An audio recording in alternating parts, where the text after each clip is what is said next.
Hi, everyone. I'm Bob Ruggiero, Vice President of Communications for Quilts Incorporated. And today we've got another in our series of winner interviews from the 2025 Festival Judge Show. And today we have, as you can see behind me, this very colorful and exciting quilt. It is Color My World by Karen K. Buckley. It won the Innova Master Award for Contemporary Artistry, and that was a $5,000 prize. And I'm going to go ahead and read Karen's artist statement. Karen says this quilt started with the Bluebird block as a teaching project, and then I wondered if I could create a larger quilt with the concept. Each block contains a critter, which could be an insect, animal, or bird. Some are hidden and others are obvious. After finishing the blocks, I designed the center and planned to include all the critters, but I just could not find the right place for one of them.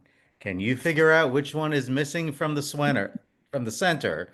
And I know my big head takes up most of this quilt, so maybe you can find it here. And welcome, Karen K. Buckley. How are you? All right. Well, congratulations on this big award.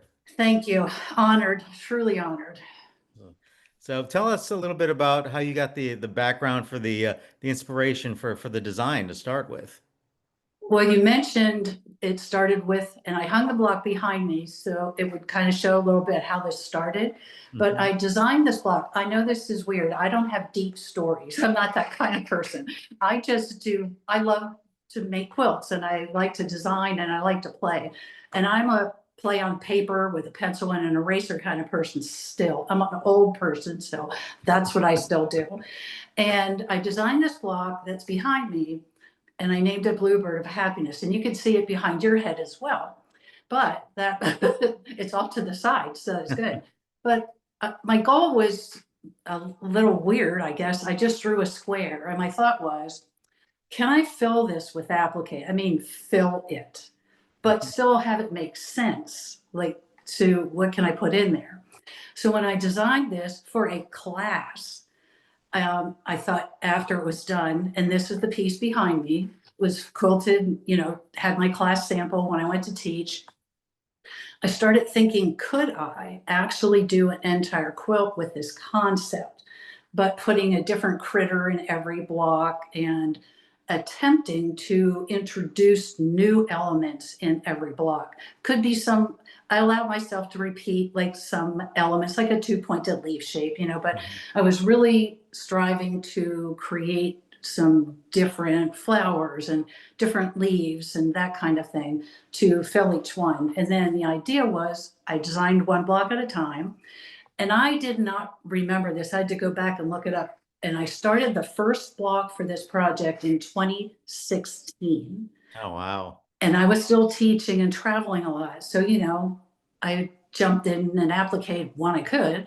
And so I designed one block and then I'd applicate it. Then I designed the next block and I'd applicate it. And then I decided that all the elements, or not every element, but the majority, I wanted to pull into the center.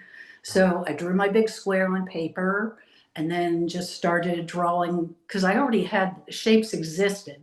So now I just had to take those templates, bring them in, and hopefully find a place to fit everything.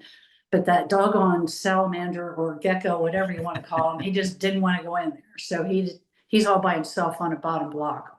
Ah, But see, so now you've revealed what kind of critter it is. it is, but it was funny because when I was at the show, people came up to me because they read that, or some people read it prior to coming, and they're walking up to me and they're going, "Hey, is it the gecko?" And I'm like, "Yes, that's correct." So they really look because you have to really look to find that particular one. But so it started in 2016, and then in 2019, I actually had the top finished. And a friend of mine was going to quilt it, and she had it for a couple of years and didn't get to it. No hard feelings, nothing. It just, life gets in the way. I understand that. And so I thought, okay. And in the interim, I had purchased a long arm. And so the quilt came back to me, but I was not quite ready for something of this magnitude. I just thought, I don't think I'm ready for that yet. So it sat for a little while longer until finally I felt like I was ready to put this on the long arm.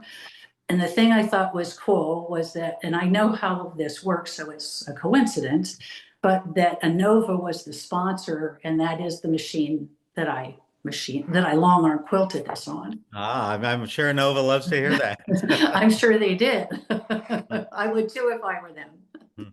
I remember standing by this quilt during the show, and the person next to me was a younger person, wanted to know how you painted all of this with day glow paint. I mean, it really does. It looks so bright. It looks like there's some sort of almost movie special effect on it. I mean, how did you get that effect? Well, I like bright colored fabric, so that's what I have in my collection. And I call it my fabric library. And then I just pulled from that collection. That's all I did. But yeah, it was funny because people said to me, well, what line of fabric did you use? And I said, well, I don't I don't collect by line. And I don't, no disrespect. I mean, a line of fabric is great, but I have collected for, okay, I've been quilting for 44 years. My collection is extensive, and it's over the course of a very long period of time that these pieces get into the collection. Because had somebody come to my house one time to do an interview, and they saw my fabric and they said, you know, you're a very smart fabric collector. And I thought, oh, yes, I am. I have no idea why they said that. But then I said that to them, and they said, because you tend to collect tone on tones. In other words, these colors are good pretty much forever. They're not something that, you know, you create and it's more relevant to a different time period. I mean, these fabrics I can use anytime, all the time. I love that you refer to yourself as a collector and not a hoarder, then Oh, that's collector sounds much better. It just no. The word hoarder, I read an article one time and this is what it said. You're only a hoarder if it's not organized. And I need you to know my fabric is very organized. I certainly believe that. Yeah, no hoarder here. So was there anything either like funny or amusing or even weird that happened while you were making the quilt that kind of will stick out to you as a story? Hmm. I can't think of anything like during the time that I was making it. I will say that I am probably the slowest long arm quilter like on this side of the Mississippi River, because this was on my long arm for one full year. Wow. Yeah, insane, because I'm slow, and it was what I call intense quilting is the term I use, Mhm. because you had to go around the edge of every one of the applique, like in the ditch, and then go back and fill in. And I mean, it was just, there was a lot. I mean, it was quite intense, but I could usually only focus for like 2 hours a day. I'm like, okay, I need to go do some piecing, or, you know, I mean, I need to go do something else because of the intensity of what I was trying to do. And this might be kind of a broad question, but how does this particular work stand out to you from all the other quilts you've done? And when you think about this one in your mind, oh, that's the one that, blank. Okay, well, I'll say there's a couple of things. First of all, when the most asked question I got when I stood in front of my quilt, which is true with most of us, the same question we all hear is, how long did it take you to make that quilt? And my answer to those people was 44 years. If you don't make the stuff at the front end, you can't get to this on the back end. I mean, to me, it's a progression. You know, I got better, I learned more, etc. But I'm going to say of the standout for me is that I feel I'm still a new long armor. That's just how I feel. I haven't had my long arm for all that length of time. And I think that the standout for me is that after all this intense long arm quilting, that this received that kind of recognition. That that was amazing to me. Now that you obviously have seen the finished project and completed is there anything you would have done differently during the creation now in hindsight? I don't think so. I really don't think there's anything I would have done differently. And of course, the title is Color My World. Are we a big fan of Chicago or Maybe. maybe? Are we dating ourselves or what? Hey, the music of Chicago lasts forever. So, I'm with you. All right. I Well, always have a hard time naming my quilts. Very seriously, it's like, I don't know what to name this. Like, I always think that's a challenging step for me.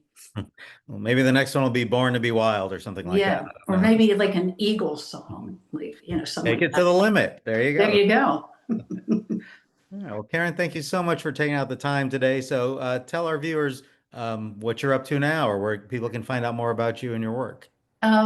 Well, I'm retired from teaching and I sold my product line. So I'm just under my name, Karen K. Buckley, like on Facebook and Instagram.